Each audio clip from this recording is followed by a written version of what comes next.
Welcome to Roadside. Welcome to Roadside. I am Abigail, I am Janica, and she is my mother.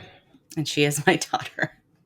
It is what it is. And this is episode 26. 26? 26. Oh my god. Yeah. Why did I still think we were on like episode 5? No, no, we're not. Like I feel like it's been, I feel like it hasn't been very long, but I feel like it has. Like we've been doing this forever, but we also just started. Oh, shoot. Yep. You know? I know. Yeah. So what's up with you, Mom? I have been very busy with work and working in the backyard and just trying to get stuff done around the house, really. Yeah, she got her projects going on in the backyard.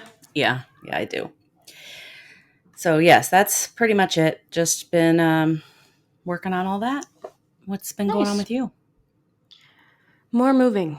Yeah. Pretty much the same as last time. We got the keys to our apartment. That's exciting. Which is very exciting because I did not think we were going to get them until June 1st. Yeah. But we got them early. So I started moving. We started moving some stuff over there. And yeah, we just got to start unpacking and move a little bit more stuff. And we'll be fully in by June. It's so exciting. I know. I'm so excited. Yay. I cannot wait to have an apartment that is just me and Ryan and our cats and nobody else. Yes. It's going to be nice. That will be nice. As you can tell, if you're watching us from YouTube, I am back in the frat house. Shout out to the Phi Lambda Phi boys. Yes, thank you. Yes, thank you for letting me use your space. And you will probably be seeing Frank / hearing Frank at some point because he is right outside that door, meowing very loud. So he might make another cameo. Well, that's okay. There's lots of cats in your life, so. Oh, yeah. He's just one of them. And he's not even mine. No, he's not. But, yeah, that's about it. Been working a lot. Yeah. I'm exhausted all the time because I'm working the same amount of hours, but also on top of it, moving and everything. Right. So it's a lot. It happens. You'll get there. Once you're settled in, once you're settled in, things will be much calmer. Yes, I am so excited for that. Good. I want to give a shout out to our newest patron, my good friend Rebecca. Rebecca! Hi, Rebecca. Hey, I love Rebecca. you. We love you, Rebecca. We love Rebecca. We always love Rebecca. We do. And I want to thank all of our patrons because even though we only have a few right now, we were able to get a subscription to newspapers.com, which is giving us like so much more material. Yes, it really is. And research. So you can just expect even more details in our future episodes. I've tried to use newspapers.com a couple of times before, and it's like I can like barely get anything from it because, I got to subscribe and pay the whatever. And and then when you're researching things all over the place, and so like it might take me to the Wall Street Journal or to the Post-Dispatch or, San Francisco. And so every single one of them have a paywall, and to try and pay the subscription for every newspaper. So when I heard of newspapers.com, because I hadn't really ever heard of it before. And when I heard of it, I was thinking, oh my gosh, that would be great because we could access so many locations. And this one that we're talking about today, so this originally was supposed to be a bonus for all of you listeners knowing. This was supposed to be one of our bonus patron episodes, but Abigail's been super busy moving. So I was already pretty much done with this one. And I said, well, I'll just do it for our regular episode. Nice. And then we'll have to like tack on an extra bonus for patrons. Yes. Thank you for doing this because I would not have had any time to study or do anything. That's okay. Hey, you know what? We I got to appreciate you. do what we got to do. Thank you. I appreciate you. And I'm sure there will be some point when I will say, Abigail, please do Yep. 2 back to back because I'm doing whatever. Yep. When you get busy and I'm not, and we can kind of switch off. Yeah. Cool. This was going to be a bonus for patrons only. And then I was thinking, okay, it'll probably be about 20 minutes long. And then I found newspapers.com and got a subscription. And I was like, oh my gosh, I found so much more. Good. I love all the little details. Yeah. And there's only so much that you can find. There's only so much you can find on the internet without paying for that information. Exactly. Especially if it's like, I ran into that a lot when I was in school and looking up like, research papers and articles and stuff like that. Which, when I was in school, I could go through my school's website and use that account, so I didn't have to pay for anything. But now that I am not in school anymore, I have to pay for stuff, and I don't want to do that. Well, and I could go to the library too, but there are times when I'm studying at 9 o'clock at night or like sometimes 7 in the morning, The library is even open. Whenever I have time. So it's really nice to have this. Yeah. So thank you, patrons. That's a big help from you for us to give you more. We really do appreciate you all. We really do. And if you want to be a patron, you can go to patreon.com/roadside. Do it. And for as just a little as $5 a month, then you can support us, and then you'll get bonus episodes. And if you want additional goodies, then you can go up a level. And I'm going to be sending out some. We do. We have merch on our website, but we have merch on patrons that's exclusive merch. Yes. So you guys are going to be getting some. For you guys. Yeah, they're going to be getting some stuff soon. Yep, the VIPs. Yeah. Yes. Yes. Not that all of you are not very important people. Correct. You all are.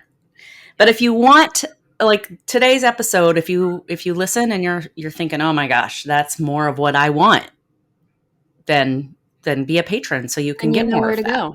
You know exactly where to go. Yep. That's right. Tell me what we're doing today. I want to know. So normally our bonuses we call an estis, I couldn't think of an est for this. So there's not one. I mean, if you think of one along the way. Bonus episode, so we don't need to. I know, but it would have been.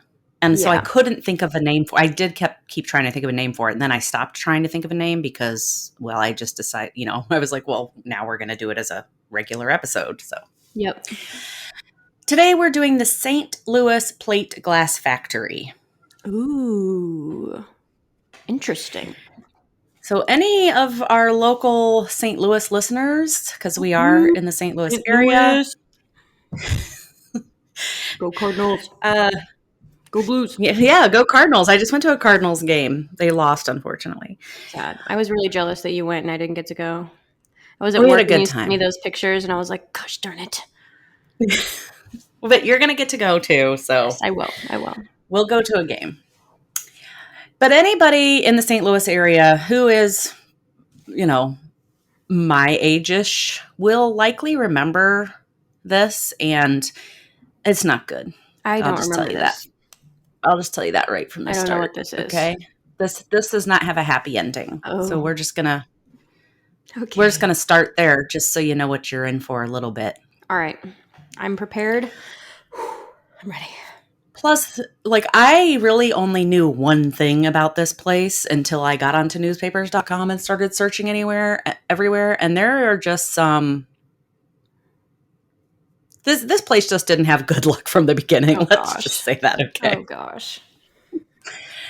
So, in 1900, in a tiny little area near the Merrimack Valley River was a place called, I saw some places called it Nasby. Nasby?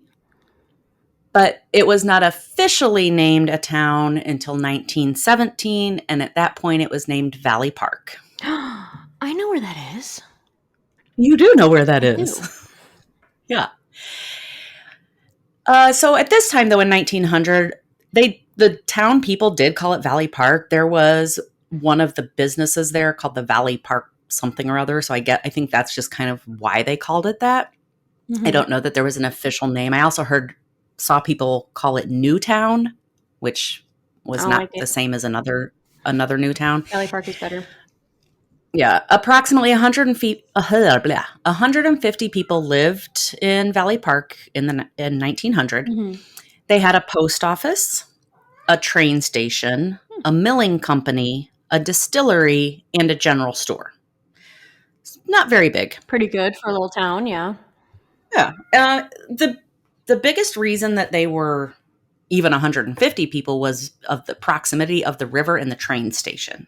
Right. So it made it a lot easier for people to get places, plus, by water, which a lot of people sought to be by water, mm-hmm. In the early or late 1800s. Right. In 1902, the St. Louis Plate Glass Factory, I also saw it referred to as the Missouri Plate Glass Factory, but that was later on. So at the point that it started, it was the St. Louis Plate Glass Factory.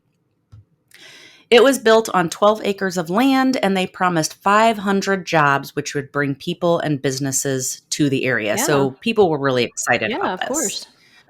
So the plate glass factory, if you don't know what a plate glass is, it's windows, mirrors, beveled glass, things like that. The factory was freaking enormous. Like, it was built on 12 acres of land, and it didn't really spread across the whole 12 acres. But the main portion of the building was 105,000 square feet. 105,000? Yes. God damn. Oh, and just a minor... How big is that, like, in comparison? Like, I need something to compare it to. Let me visually, so I can get it in my brain. Visually, okay. Let me think of something visually that it could. Like, how many square feet is our house? 2,100. 2,100, and you said the factory is 105,000. Okay, so that's a lot bigger. So you could say that would be 50 of our houses. Cool. Does that compare a little bit? That gives me a good visual. Yes, that gives me a good visual. Okay. Now I can really put myself. Cool. Okay. And just as I was editing, I didn't go back and fix it because I didn't want it to sound weird. But in part 2 of Heaven's Gate, I said that the house was 92,000 square feet. It was not. It was 9,200. Okay. The mansion. Yeah, because it was not the same size as this factory. Right, because this is a big-ass factory. Yes. So that was the main portion of the building. That did not even include the furnace room, the mixing room, or the pot house. Mm-hmm. Which the pot house is not as fun as it sounds. Yeah. I didn't think that it would be. I don't think that they're growing in a glass factory, unfortunately. No, but I will tell you. So the pot house was basically like clay pots for melting down materials. Okay. But I will tell you, this past weekend in St. Louis, we had a cannabis festival. And I wasn't there. Expo or whatever it was. I was not there, but I'm sure Jake went. I had Uncle Jake went, of course. He was showing me they had this dome that basically this man was inside just burning pot, like a fire pit, but it's just pot.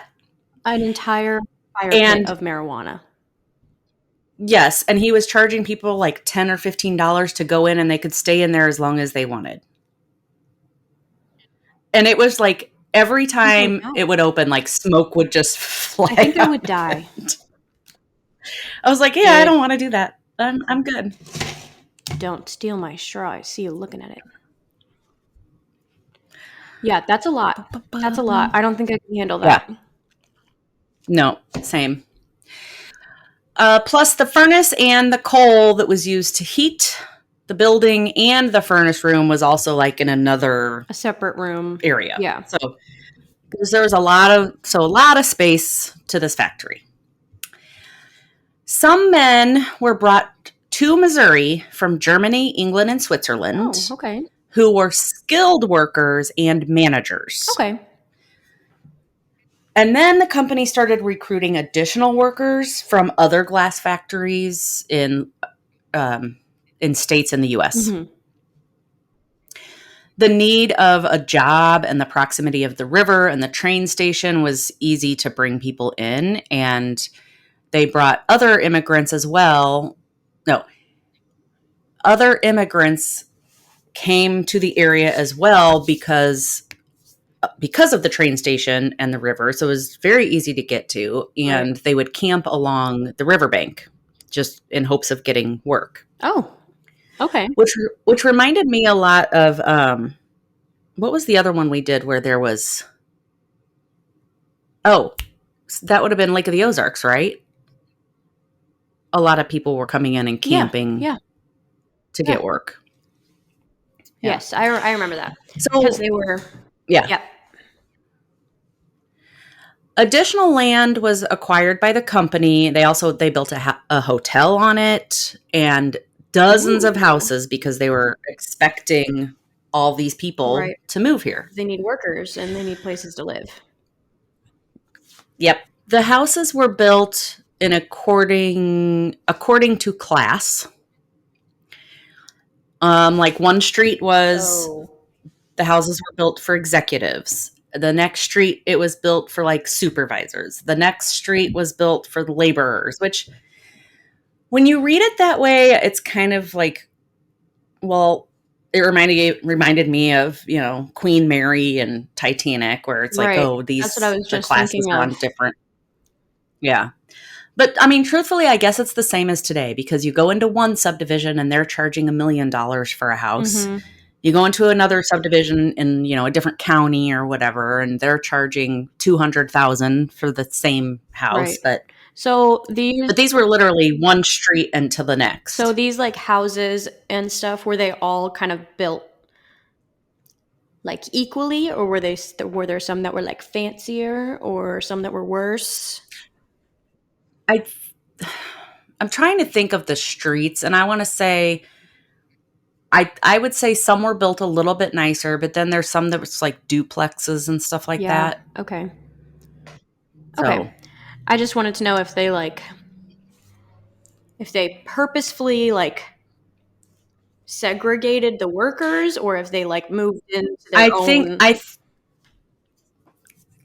I think it was more like this street was a little bit nicer house. Then the next street was a little bit less. The next street was a little bit less because it was based essentially on their wages and what they could afford. Okay. Yeah. In January 11th, 1905, a fire broke out in the factory and destroyed about a third of the factory. A third. And that's a big-ass factory. A lot. Yeah, so that's like 30,000 square feet, essentially, that's being destroyed. That's sad. Yeah. The damage in 1905 was $100,000. So today, that's $3.5 million in damages. Oh, my God. So this here begins the bad luck of the... No. Oh, no. Of the factory. I'm liking this factory. I have a question. Is this the same glass factory that Grandpa Charlie used to always talk about? Oh, it had to be. I didn't realize that he always talked about it, but it had to be. He used to talk about it all the time. When he just had those big chunks of glass laying around everywhere. Oh. What did he say about it? Do you remember? Not really. But I just remember asking, like, because I the little nook that's outside in the backyard in the house. Like in the house, there was a bunch of like chunks of big Yeah, I glass, remember like that. clear and blue and, whatever. I mean, that had to be from It the had to glass be factory. because I remember Because asking. there was nothing I remember else asking close because I enough thought it to was it. so cool. I was like, "It's a crystal," I thought it was so cool. And he was like, "No, that's just glass. It came from the glass factory."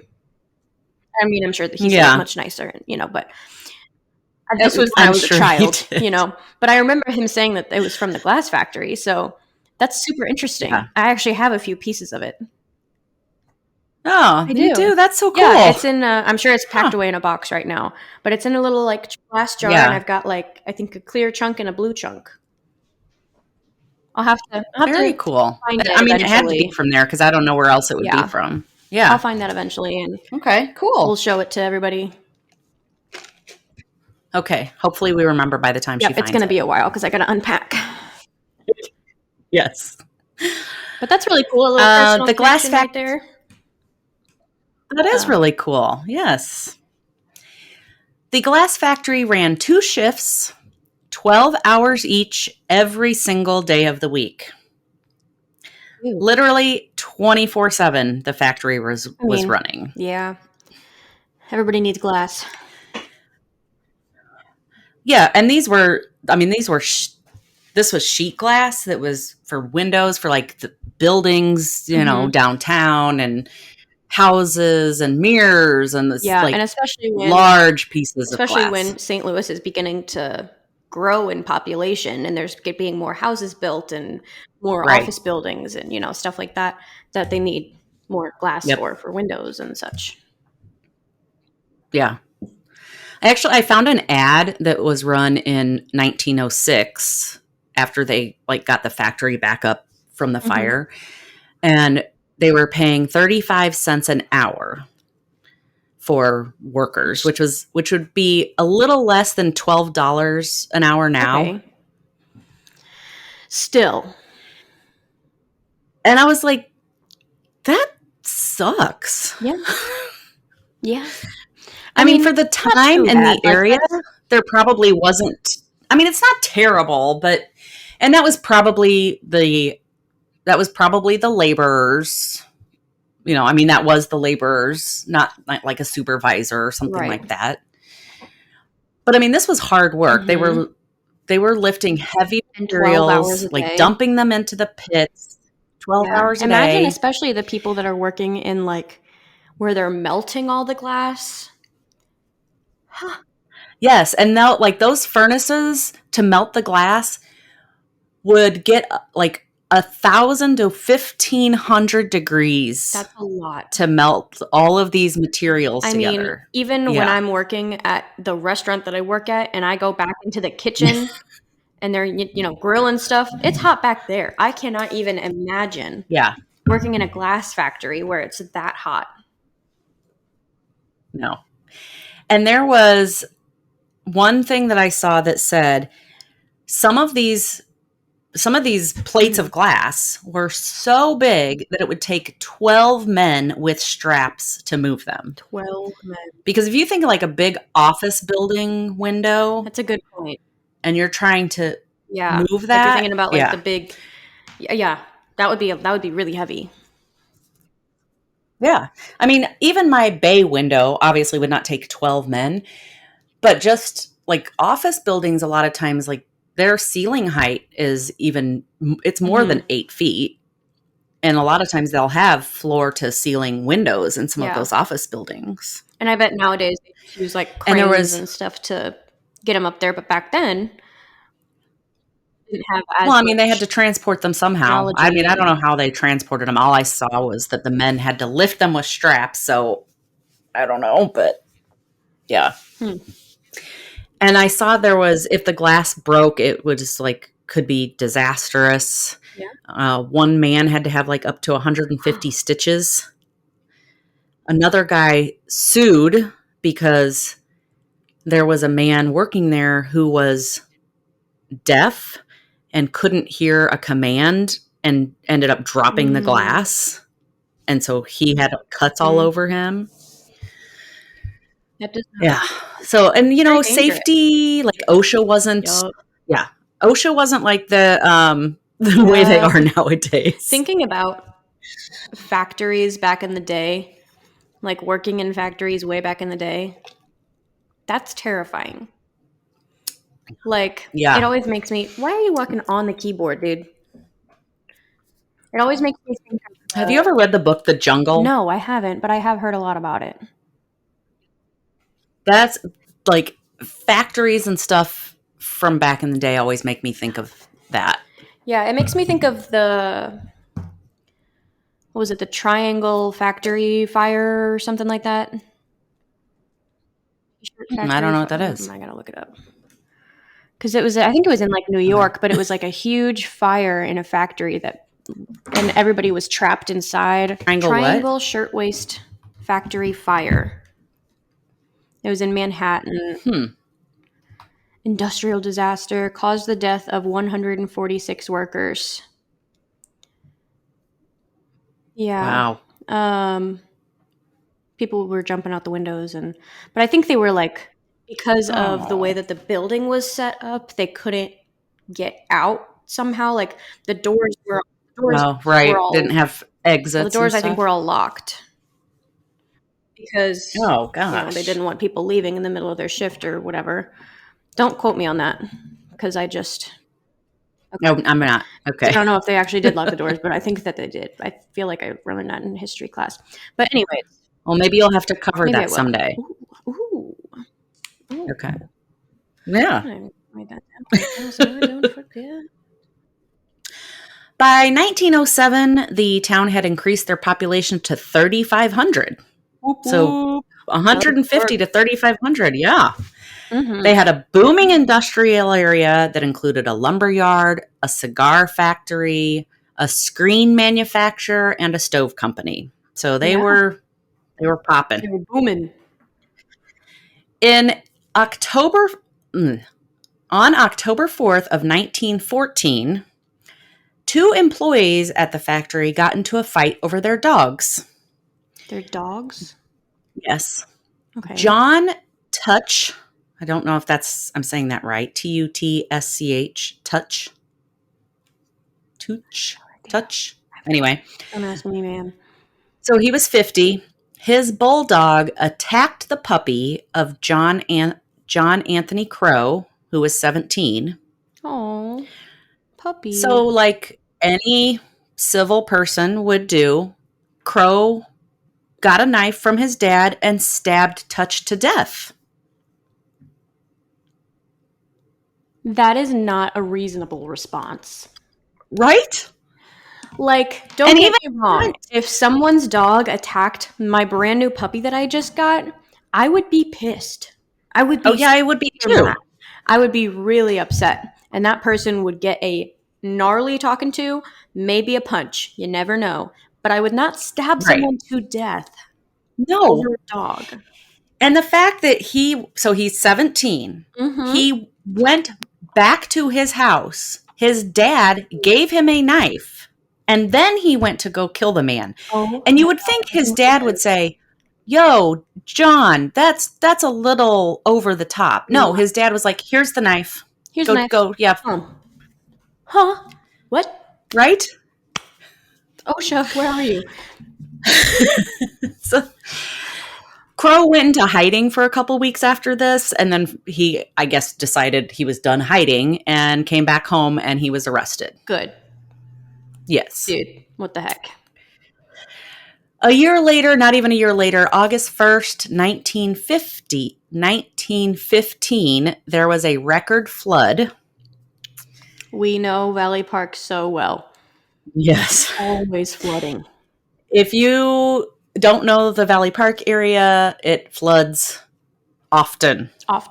Yeah. Most springs. Yes. Although not yet this spring. Knock on wood. No. Yeah. Cresting the Merrimack River at 37.85 feet in this area, which was 2 feet higher than the previous record that had been set 23 years earlier in 1892. Yeah. The width of the water at this point, normally the width of the water is like 100 feet. Mm-hmm. The width of the water in this specific flood was estimated to be 2 to 4 miles wide. Yep. That's what happens. That Yes. is what happens in Valley Park. The Merrimack River loves to flood all the time. Yes. We used to go, when it would flood, we would go visit and just watch the flood. I And remember standing it there in causes, the Ruby Tuesdays parking lot. yeah. Yes. And it causes Yep, right there by the highway. a lot of damage. And then the Mm-hmm. stupid Missouri Department of Transportation decided it would be a fabulous idea to build all these extra ramps for 44 instead of just taking 141 over 44. But whatever. Yeah, whatever.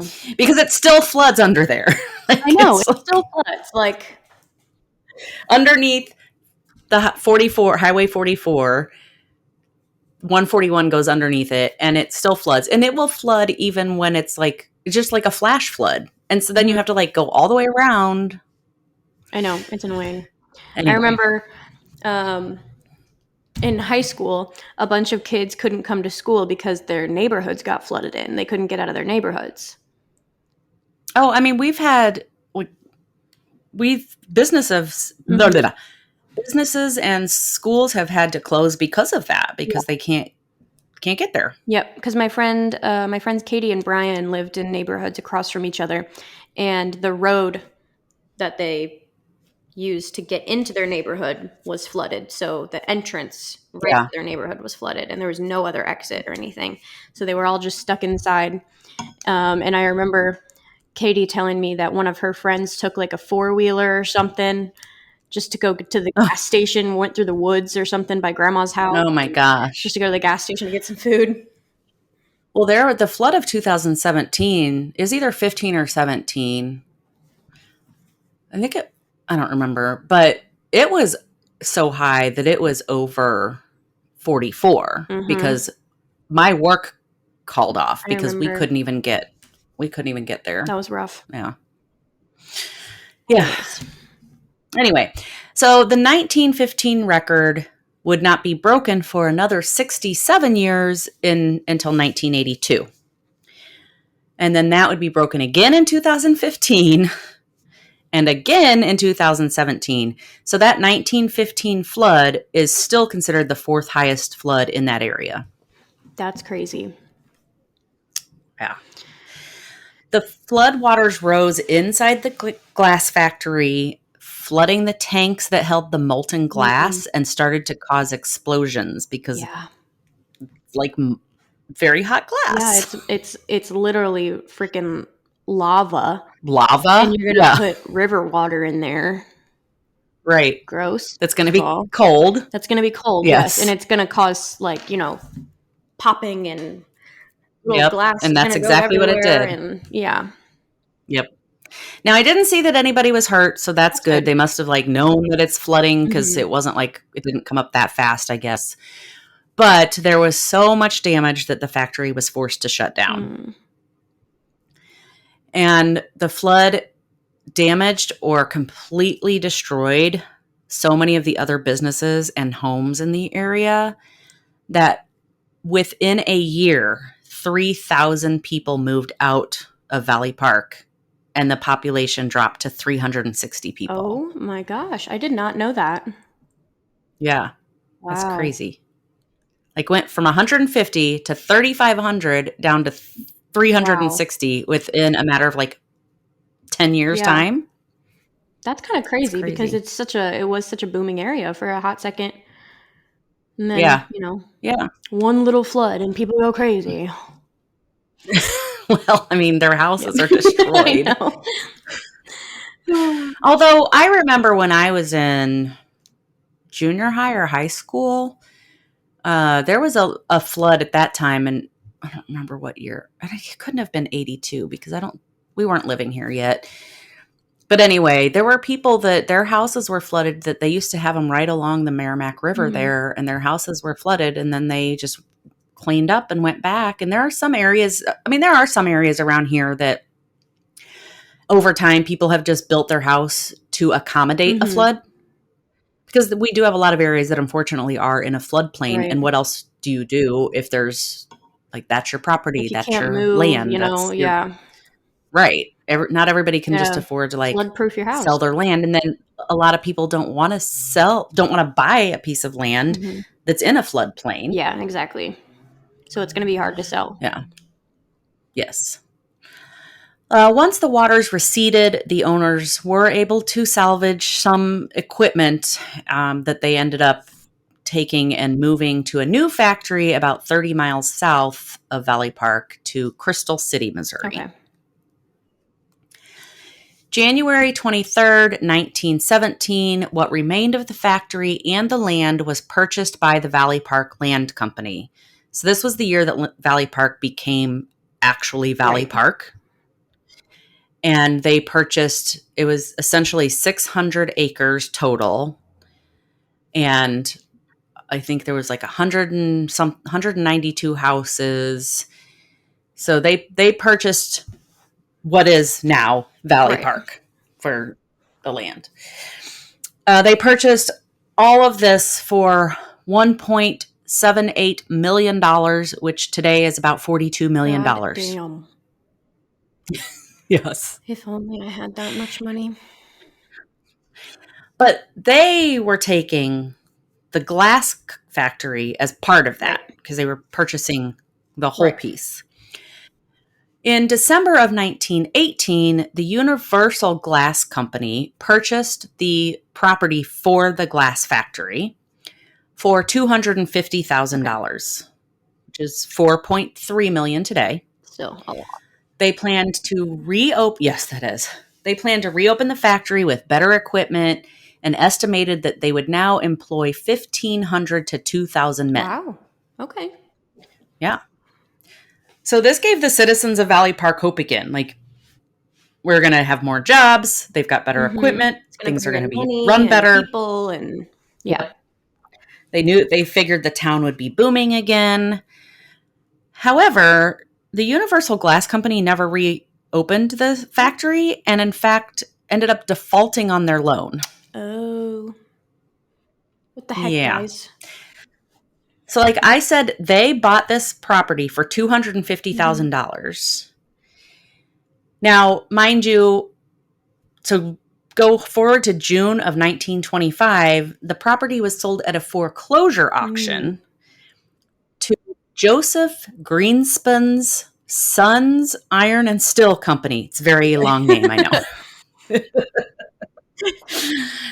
But the Iron and Steel Company purchased it for only $36,100. Discount.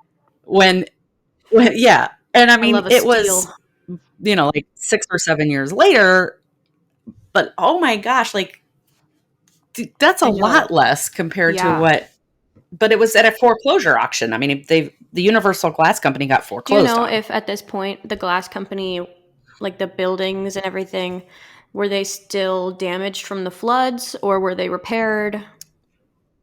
I would assume that they were still damaged because it said that the original company just took what they could salvage to a new location. So I never saw anything that said that they redid it. Now, I don't know if the Universal Glass Company, once they purchased it, I don't know if maybe they tried to go in and do part of it. And that was part of the reason that they defaulted on their loans because they just kept getting further in debt. I'm not really sure. But this Iron and Steel Company, Joseph Greenson's plan was to reopen the glass factory again. And he said that he hoped that he would get it operational within 60 days. I was like, dude, 60 days. Good. I guess now been sitting there for 10 years. Like, you are not going to repair all of that in 60 days. Like, I felt like he had high hopes for that. He probably did. Did he manage it? Well, he said he was going to start by employing just 150 men to get it started. He was, a slow progress. He wanted to do 750,000 square feet of glass in the first year. Now, I don't know if that's a lot or a little glass because I don't know what a glass factory is supposed to produce. I don't either. But no, there was no progress in reopening the plant. Sad. Yeah. That's really sad. So for the next 77 years, the glass factory just remained abandoned. Sad. Yeah. Yeah. In 1994, it was purchased by the city of Valley Park. They bought it back. And this time they said that they were going to build a flood levee because now a couple more floods have come through, which Mm-hmm. I'm assuming even further damaged the glass factory, I'm sure. Yeah. especially the 1982 one that said that it was even worse than the Mm-hmm. 1915. So they said they were just going to demolish it and do a flood levee. But those plans kept getting pushed back further and further.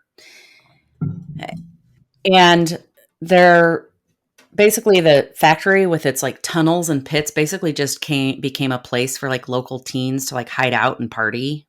Yeah.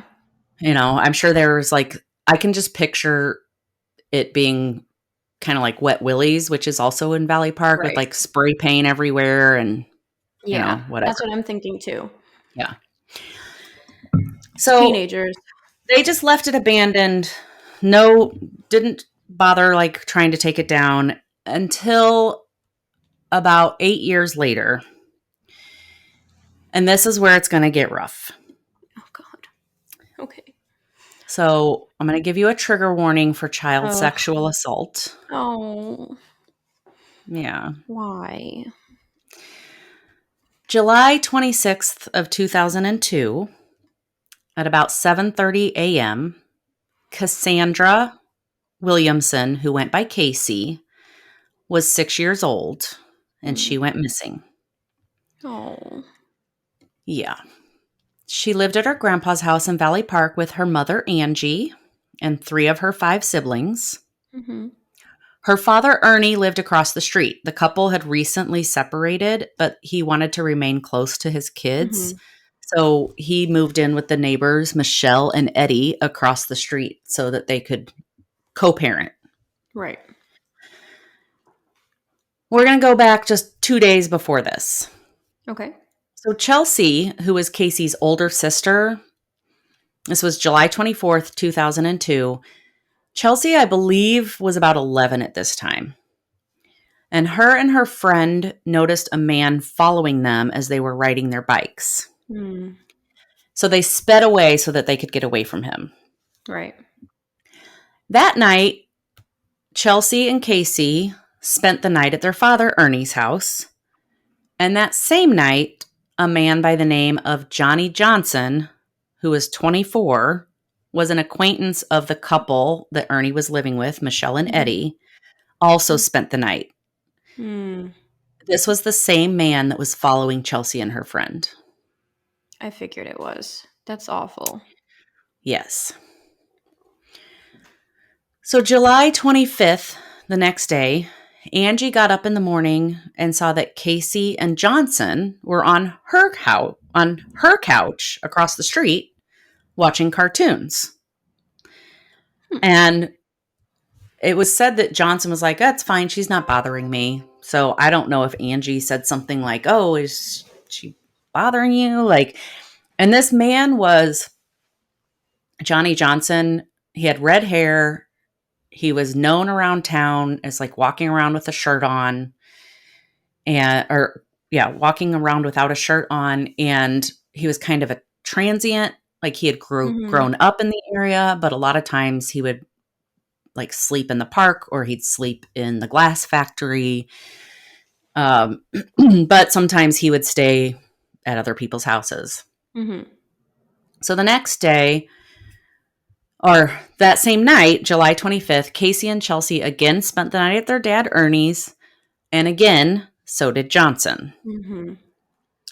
July 26th, Ernie got up around 6 a.m. to get ready for work.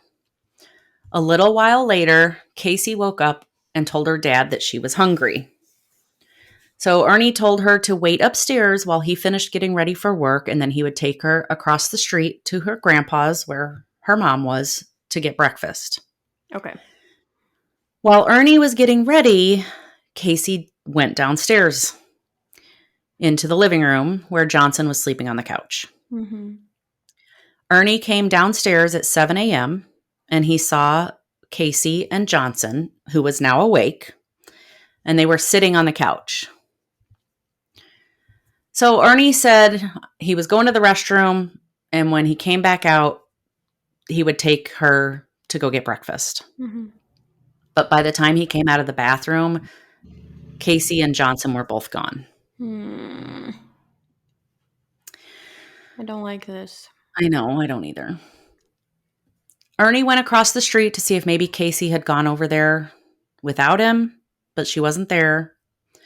And her parents reported her missing immediately. Mm-hmm. That's good that they did it right away. Yes. Chelsea, her older sister, and her friend's name was Angel, that had ridden bikes together.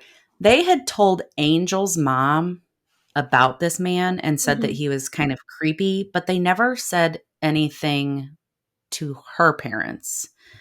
Now, I don't know why. I don't know if it was like they didn't get the opportunity. She didn't feel comfortable saying it. She didn't think it was a problem because her dad was in the house too when he was there. Like, I'm not really sure why, but not that anybody's to blame for anything. Yeah. But, so immediately a search party began. Police started knocking on doors. Locals were searching the wooded areas around, and helicopters hovered over the town. Now, I remember this very clearly because you were going to daycare at this time in Valley Park. I was?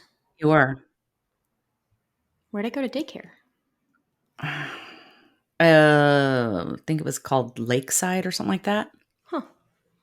You were only there for a couple years, so you probably don't remember it.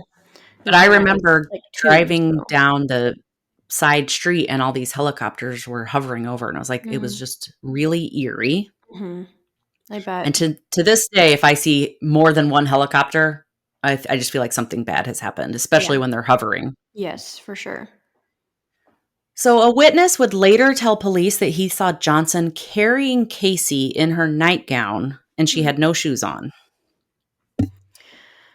Okay. Around 8:30 a.m., Johnson, who was walking along the street, he was soaking wet, and he was stopped by police and questioned about why he was wet. He told officers that he had gone for a swim in the river.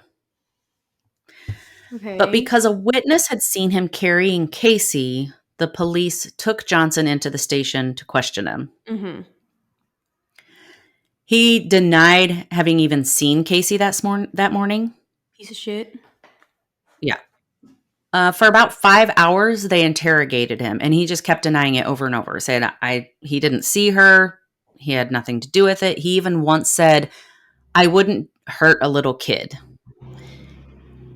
And he had he had a son of his own who was 2 at this time.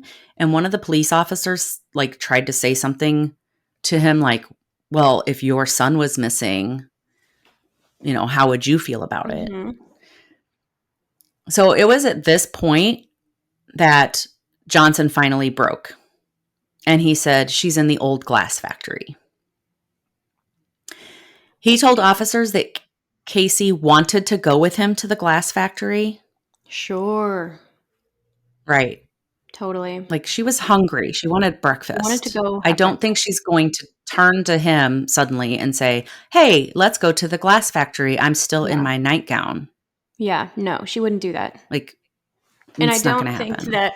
How old was she again? 6? She was 6. 6?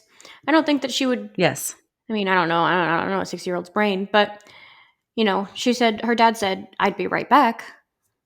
I think that being 6 years old, if you think your dad's going to be right back, you wouldn't just up and leave, because your dad's about to take you to breakfast. Yeah. You're hungry. You just woke up. Right. So Johnson told them that they were inside one of the pits, and he was trying to climb up the wall when a rock fell and hit Casey on the head. Oh.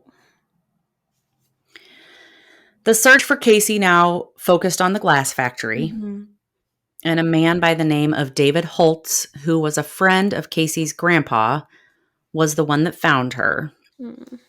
And he saw her toes sticking out of some rubble in one of the little tunnels. Oh. You know. That's horrible. Yes, it is. And I just like, oh, this just ate at me when I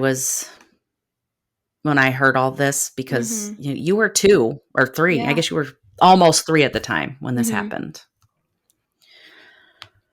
So once the crime scene had been discovered, it very much contradicted Johnson's accident story. There was no way that he could have been climbing this wall in the particular pit that Casey was in. There was also blood in various places around the scene. So with this evidence and police confronting him, Johnson finally told them what actually happened. Oh gosh, I don't even know if I want to know.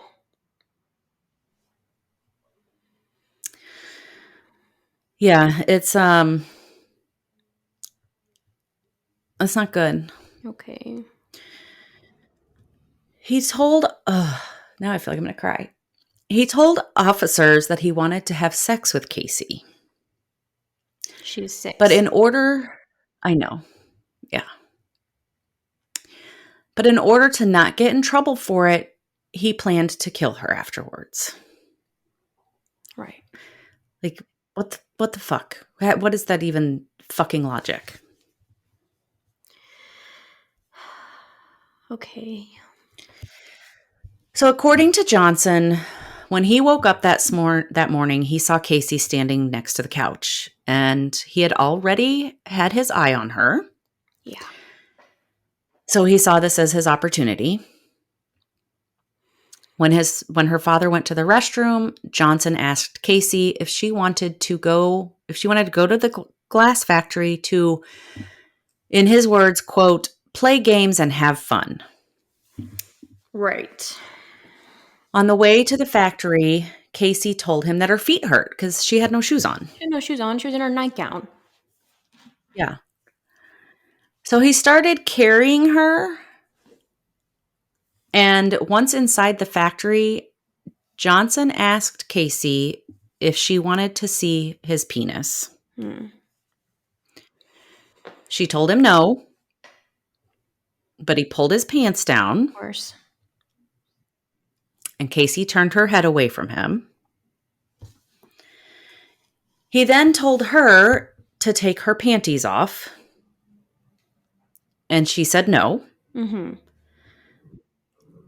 So he shoved her to the ground and ripped them off of her.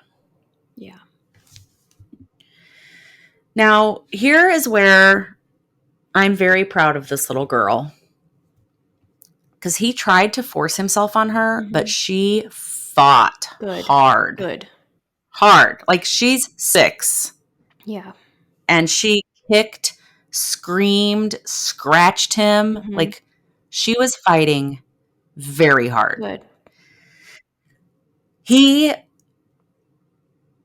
thought she would be an easy target. Right. Of course he did. He was not expecting her to put up a fight. Hey, 6-year-olds can be really freaking strong. I mean, I've worked with kids for a while. Oh, yeah. And if they are determined, they will beat your ass. Oh, yeah. I mean, when I worked in a preschool, I had a 5-year-old who put up a hell of a fight. Yep. And all I was trying to do was get him to, like, calm down and read a book or something, you know? Right. Like, she definitely was fighting hard. Good. I'm glad that she did. Me too.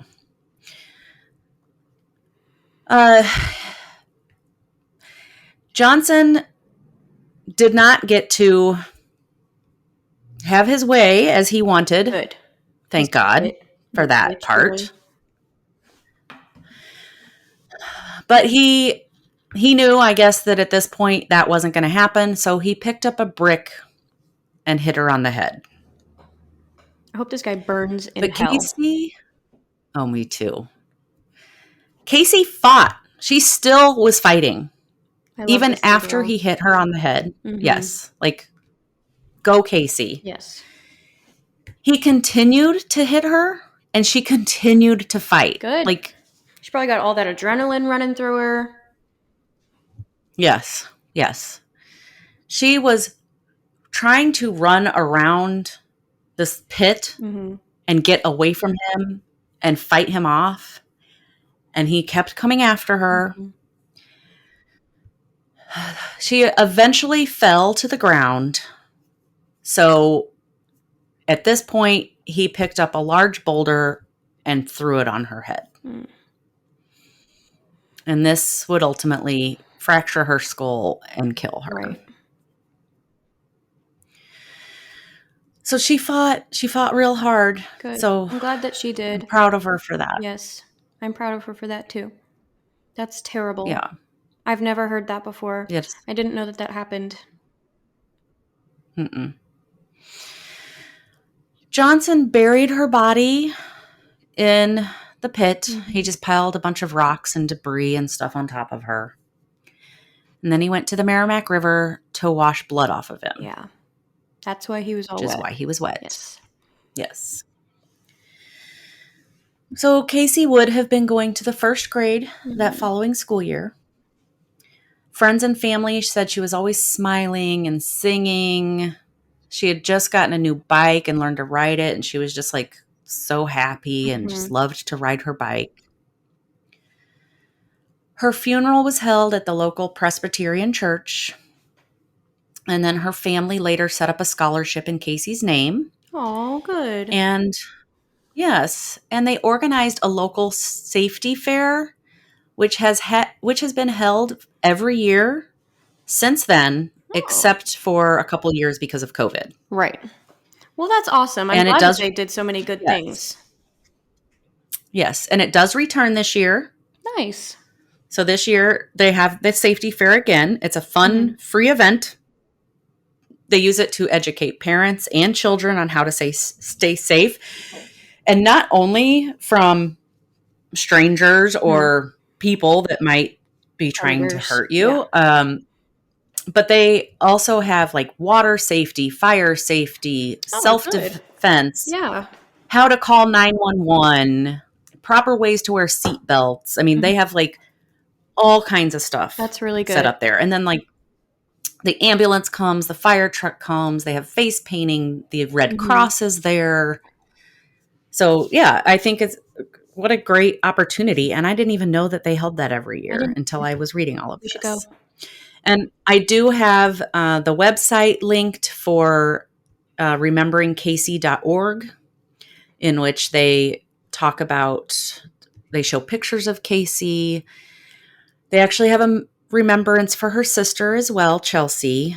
Chelsea unfortunately passed away from complications of pneumonia about 8 years ago. That's sad. So, yeah, and she had 2 little kids. Yeah. August 21st of 2002, less than a month after this happened, the demolition of the glass factory began. And there was a lot of people that were angry because Valley Park waited so long to start demolishing the glass factory because they repurchased it in 94 in preparation that they were going to demolish it. Right. But there was one man, the man that actually found Casey, whose name was David, and he said that he would go visit this site pretty much every day after Casey was found, and he would talk to her. Oh.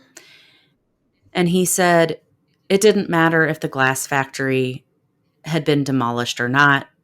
This man was evil, and he would have taken her somewhere else. Yeah, he would have. So it wasn't to do with the glass factory, but, you know, they just had a lot of bad things happen there. Yeah, a lot of bad things happened there.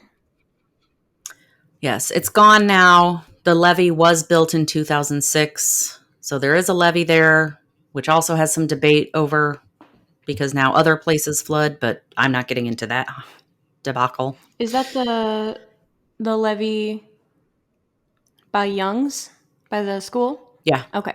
Yeah. That Yep. right there was where the factory was. No, the glass factory was actually the opposite side, but there is another levee over on that side. Okay. So Because it's over in the industrial area. That was more the residential side that you're thinking industrial of. area. Hmm. You may have never really been over there. I think Christian had a soccer game over there. There's a bunch of soccer fields and stuff over on that side. And Amarin, I believe, used to be over Yeah, that there. doesn't sound familiar. Yeah, I don't know that you were really Yeah. ever over there. There's a park over there. You may have been at the park once or twice when you were little, but you probably don't No, I remember. don't. In 2006, the same year that the levee was built, Johnson was convicted of armed criminal action, kidnapping, attempted forcible rape, and first-degree murder, and the jury recommended the death penalty. Okay. Thoughts? I am glad that he is facing judgment. So what But actually happened? Did he so April 20th of this year, literally just about a month ago, the Missouri Supreme Court set an execution date for Johnson for August 1st of 2023. So he is set to be executed this August. Okay. I don't know how I feel And he because has gone up, he has tried to get it like redone or whatever, but I have to no conflicting luck. thoughts about the death penalty. However, I'm not mad about that. I'm not mad about this guy. I have conflicting thoughts when it's not 100% known. Right. When it's not like there's not fact proof behind it that this person did it. Like not Yes, Correct. I get that for sure. I Or if mean, it's like a lesser crime or something. But this guy, I don't feel bad for him. no, Not I even don't a either. little And bit. actually, I Casey's mom, Angie, actually said she was never for the death penalty until this happened to her own Yep. child. And Yep. she I was like, yep, completely I'm understand okay with that. it. Once Yeah. you have that personal connection, I mean, if I was her, I'd want to see that. I'd want to see that vengeance right there. And he knew details. He knew everything that he Yeah. did. He admitted to it finally. Yep. I mean, within the same Yeah. day, he was admitting Yeah. to it. And he had been seen with her. Like, so I think the thing that bothers me most, honestly, and this might sound cold, but I feel like the thing that bothers me most is that it took this long. Yeah. But at the same Because, time, death penalty stuff will always take really oh, I long know. I know it does. I know it does. because, But it's just even the conviction took 4 right. years, which I know that The judicial everything system, takes forever. whatever. Yes. But when it comes So that to is the the death penalty, you have to go, I think, up to the Supreme Court or something like that. Like it takes a well, the Missouri Supreme Court is the one that set the right, execution right. date. You just said that. Yeah. Well, I will celebrate on that day. I will. So that is the St. Louis Plate Glass Factory. That's terrible.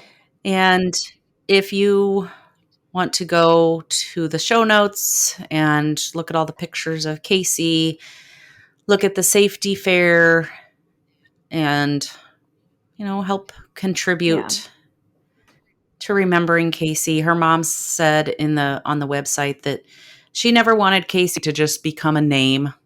Right. She wanted it to She was be, a person. she was a real person. Yeah. She was a With real a little real life girl. and a real family. Yeah. Yes. That's So, terrible. yeah. I hate that man. With my whole heart. Same. Whole heart hates that man. And I mean, just go look at a picture of him. That man, he fucking looks creepy You know too. where he Like, was ugh, held? gross.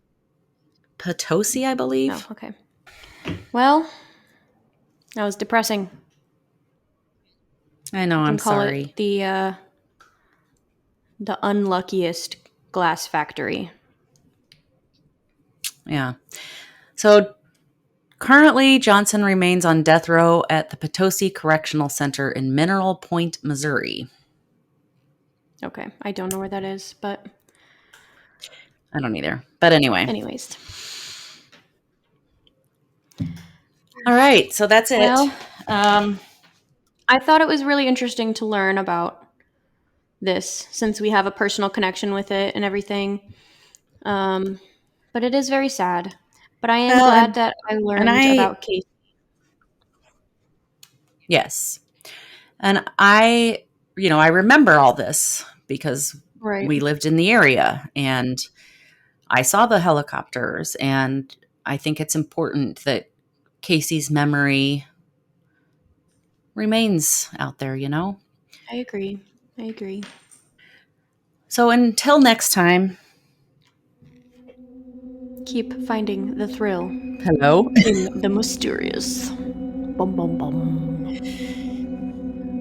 Yes. And we love you. Although there's really no thrill in that. No, there's not. But we do love you. We love you all. And thank you for listening. We love you all. Thank you for Bye. roadside. Have a good day.